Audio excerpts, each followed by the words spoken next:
نحمده ونصلي على رسوله الكريم اما بعد فاعوذ باللہ من الشیطان الرجیم بسم اللہ الرحمن الرحیم۔ معزز سامعین و ناظرین، آج میں آپ حضرات کے سامنے دو چیزیں شیطان کی طرف سے اور دو چیزیں رب رحمان کی طرف سے ہیں، اس کے متعلق کچھ گوش و گزار کرنا چاہتا ہوں۔ حضرت ابن عباس رضی اللہ تعالیٰ عنہ کا ارشاد گرامی ہے کہ دو چیزیں شیطان کی طرف سے ہیں اور دو اللہ تعالیٰ کی طرف سے، کہ شیطان کی طرف سے دو چیزیں کیا ہیں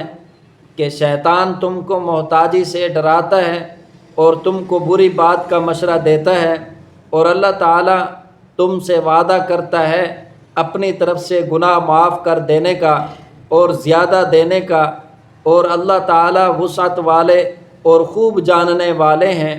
یعنی اللہ تعالیٰ تمہیں صدقہ اور اطاعت کا حکم دیتا ہے تاکہ تم اس کی مغفرت اور فضل کو پا سکو، اور اللہ تعالیٰ وسیع فضل والے ہیں، صدقہ کرنے والے کے ثواب سے واقف ہیں۔ حضرت بریدہ رضی اللہ تعالیٰ عنہ حضور صلی اللہ علیہ وسلم کا ارشاد نقل کرتے ہیں کہ جب کوئی قوم بدعہدی کرتی ہے اللہ تعالیٰ انہیں قتل اور خون میں مبتلا کر دیتے ہیں، اور جب کسی قوم میں بے حیائی پھیل جائے تو اللہ تعالیٰ ان پر موت مسلط کر دیتے ہیں،